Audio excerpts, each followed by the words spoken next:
Rachel will speak, Rachel from Us Pros, U.S. Prostitutes Collective in San Francisco. Hello everybody. Sorry. Yep. Go ahead. Hello. I wanted to start with just a little bit about the climate in the US. Sex workers, like other sectors in the US, are facing a heavy climate of criminalization and prison. It's a backlash in the form of constant arrests, police harassment and surveillance. They're using all kinds of laws to pick up people the police don't like the look of on the street. Loitering, nuisance laws, prostitution laws to arrest sex workers and clients, and then sit-lie laws, which I'm going to say more about later. And the most targeted are people of color. Black sex workers are 7 times more likely to get arrested than white sex workers. And when they arrest men, and sometimes they're clients, sometimes they're just men that happen to be swept up in a street sweep. In San Francisco, 60% of the men arrested are men of color. So that gives you some idea of the racist enforcement of the prostitution laws. This is also a time of huge economic crisis in the US. There's thousands of homeless people living on the streets, under bridges, in cars. You see people everywhere eating out of garbage cans. And the economic crisis is really driving more women, particularly single mothers, and a lot of young women and young people into prostitution to survive. So while we have that, heavy economic crisis, it's also a time of a growing movement of people, different sectors of people getting together to demand justice, to call for an end of dire poverty and racism. We've been organizing since 1981 in San Francisco, and we have a national network. And the movement for sex workers' rights and safety has really made a lot of progress. There's been a couple of high moments that I'm going to tell you about. And we've been pushing and speaking about the fact that rape isn't taken seriously, that women are afraid to report rape for fear of arrest and deportation. And we pushed the local government to create a task force on prostitution, where the local government had to appoint people to be on this task force, and there were 30 of us on there, and there were people from all the different communities in San Francisco. And we ended up, after 2 years of it, and a very serious investigation into it, making recommendations that they really had to prioritize the protection of women over prosecution. Everybody agreed with us that. We also did a voter initiative where people in San Francisco had to vote on decriminalization, and in spite of a really heavy, powerful coalition against us, we won 42% of the people in San Francisco voted for decriminalization. And then the mayor of San Francisco tried to bring in, or did bring in, a sit-lie law, making it illegal for people to sit or lie on the sidewalk. Now, when you're homeless, what are you supposed to do? And it made it illegal from 7 a.m. in the morning to 11 p.m. at night. In fact, that is the law now. You can't sit or lie on the sidewalk, and the penalties are from $50 to $500 and 10 days in jail, and they're starting to enforce that law. But a great coalition of people came together, all those of us that are going to be impacted by this law, homeless people, sex workers, immigrant men, the day laborers they call, that stand on the corners of streets looking for work. All of us got together, and each of us held actions in different parts of the cities, and we had a very popular sidewalks are for people, pavements are for people actions, and we laid and sat down in City Hall and outside City Hall. Hundreds of us protested in City Hall and spoke in front of the local government. I just wanted to end with the recent scandal of the US Secret Service agents. You've probably read about it in the papers, who were caught having sex with prostitutes in Colombia. And that just shows the total hypocrisy of the prostitution laws. They just happened to get caught because one of the women was protesting about being ripped off by one of these Secret Service agents. Politicians are also some of the biggest clients, by the way, but they make the laws against us. This double standard has got to end. We will get prostitution decriminalised. In New Zealand it's decriminalised, and it's just a matter of time. This time I'd like to introduce Cari. The poverty that Rachel described is clearly what they have in mind for us here. And prostitution, of course, is about poverty. We estimate that 70% of sex workers here are mothers, mostly single mothers, and right now 1 in 5 mothers is skipping a meal in order to make sure her children eat. And in countries of the South, we know that percentage is much higher. Most sex workers are mothers, much nearer 90%. So first they make us poor, and then they criminalise us. In this country, they've just introduced more repressive laws, which has increased police powers, and the police have gone wild, arresting, raiding women working both outdoors and indoors. Women outdoors, it's much more easy for the police to arrest women now, and are faced with compulsory rehabilitation or civil orders which drive women into working in different areas where it's much more dangerous. Indoors, women are being, mainly women whose job is women's safety, are being prosecuted with brothel keeping actions. But it's not only women who are, well, the police are raiding widely, but they're also prosecuting women who come forward and report violence, women who report arson attacks on colleagues, women who report attacks including with knives, gangs attacking with knives and stealing money, have then been threatened with prosecution or prosecuted, and the assailants have not been pursued and have got away with it completely. However, and women have been coming to us increasingly asking us, for help with cases. But we have found that fighting cases really does work. With the women who reported attacks with a knife on colleagues and burglary, we finally shamed the police into putting in writing that they would prioritise safety of women if they came forward and reported attacks, and the police asked us to help, find the assailants ourselves. Well, asked us to help in the pursuance of those assailants, women in our network, which is very useful for the police to have to put in writing that they will prioritise safety over prosecutions. And then we've had 3 recent cases of women who have gone to court, have been prosecuted with brothel keeping offences. One woman made a full statement to the police. She was working together with friends. She really didn't have a legal defence, so she decided to say, her defence was that she worked together with women collectively because it was more dangerous for her to work on her own, and cited the levels of violence in her area. And she did win that case. I mean, the jury decided that, she was entitled to work with friends for safety, and they gave her a not guilty, which was a real breakthrough because she had no defence in law.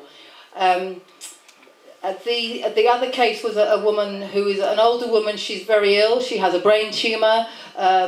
Despite that, the Crown Prosecution Service proceeded with prosecuting her. We did a big public campaign, as we did with the former woman. We did very big public campaigns for 18 months while the cases were going through the process. And when the second woman's case, the Crown Prosecution Service took it all the way to the line. She was in court to go to trial on that day, and suddenly the prosecution barrister, the CPS barrister, suddenly found that they couldn't find an essential witness who they said was necessary for the case. So the case fell.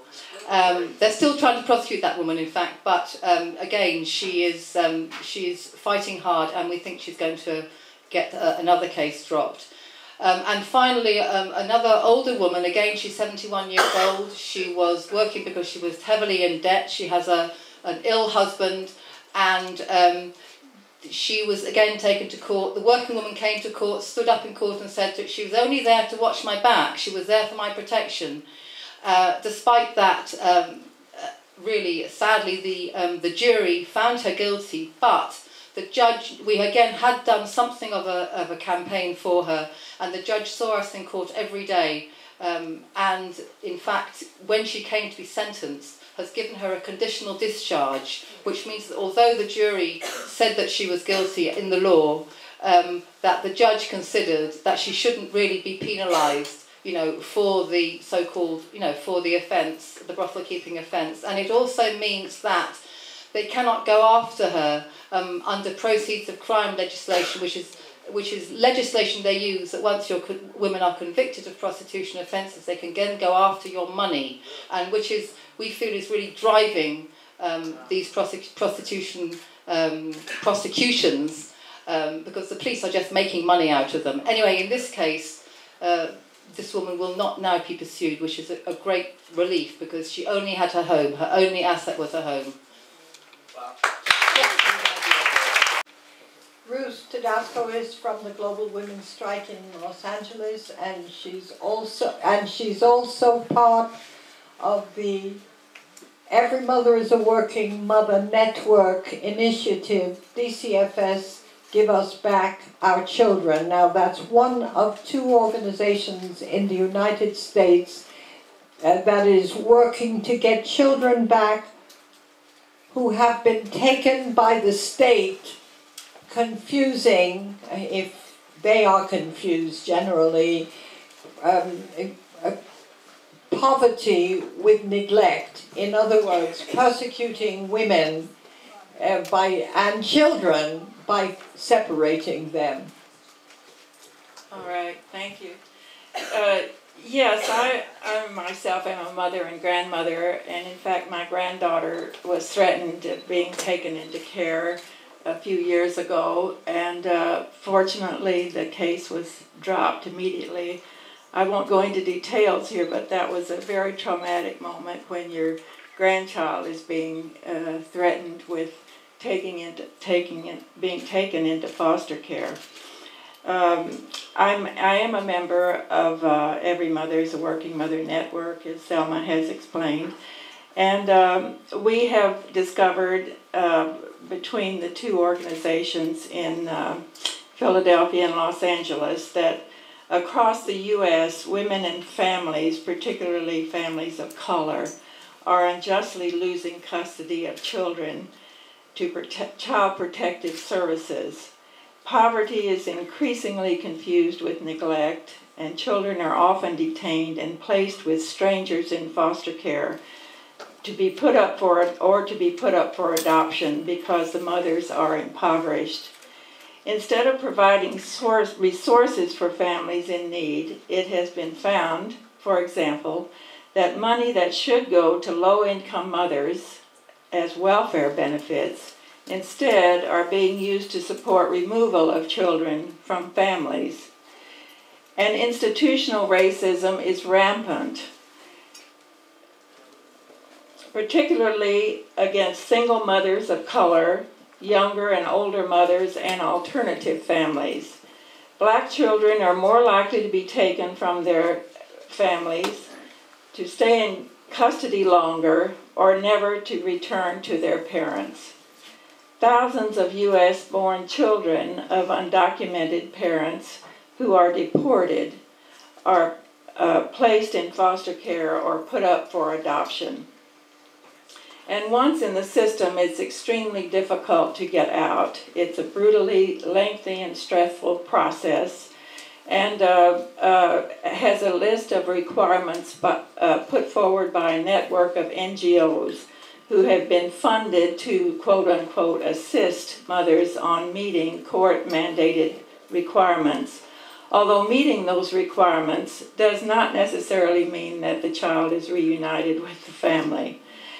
Government financial incentives and incentives to private agencies encourage prolonged foster care. The dollars flow to divide, not to keep families together or to reunite them. Children are traumatized when removed from their loved ones and placed with strangers. To children, they feel as though they have been kidnapped, and previously healthy children start to manifest symptoms of stress. Studies have shown that 1/3 of those who were in foster care can report sexual or other abuse by an adult in a foster care facility.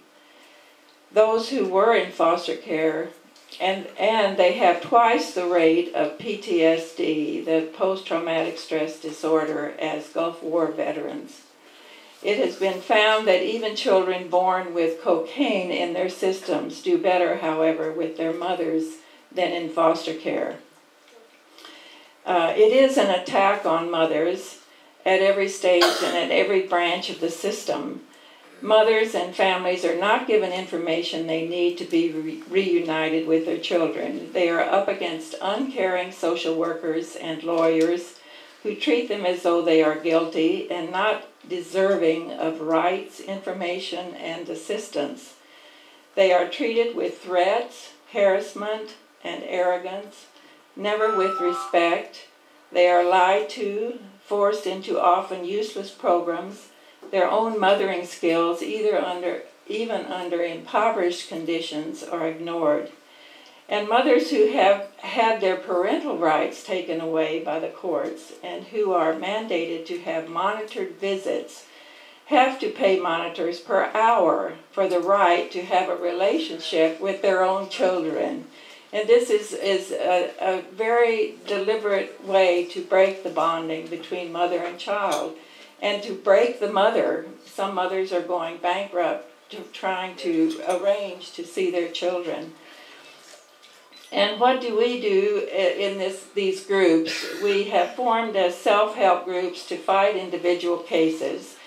We want to win the cases, to build public awareness, educate the media, work to change unjust policies and practices, press for welfare, and we'll have a much greater atmosphere for doing that now, housing and other resources for women and families, call out corruption, and challenge sexism, racism, and prejudice against mothers at every branch of the system. And it's important to note that we are part of a national movement. Several examples of our work and some victories. Am I getting 2 minutes? In LA, a low-income young Native American family who followed holistic health services was threatened with loss of their children because they asked for a second opinion regarding their daughter's teeth. A woman dentist reported them to Child Protective Services for medical neglect. This would never have happened to a wealthy Beverly Hills family. We got the case dismissed. We wrote letters to officials calling out the sexism and the racism and the anti-alternative bias of the agency, held a community dialogue, protests and demos, and accompanied parents to court, and parents spoke out to the press. And their children were not taken. But the mother had several strokes as a result of this attack. The question is who we have to fight along the way. We are up against the nonprofit industries, which have millions invested in keeping children in care. They get paid for filling beds. When Chicago changed how agencies were funded so that agencies are equally rewarded for returning children to families as keeping them in care, the caseload went from 58,000 to 12,000 overnight. Right. We are up against social worker unions. Here's another question for Sam. Which defend careers over children. We're up against lawyers who don't give a care, and have huge contracts with the state to represent the mothers and children and don't do their job. And the media blames parents. Until recently also, we have been up against a closed court. In Philadelphia, the group met with the director of DHS, and Every Mother is a Working Mother Network was the first to win the right to attend court as advocates. Also, they have succeeded in getting the press not to trash mothers so much. In LA, in support of a presiding judge of children's court who was on our side and whom we had met with, we organized an occupation of DCFS at Children's Court to open the court to the press and public. The Women's Circle of Occupy LA joined us with tents in front of the Children's Court. And in fact, mothers coming out during the occupation, which was for an afternoon, said that somehow, miraculously, their children that day had been returned to them.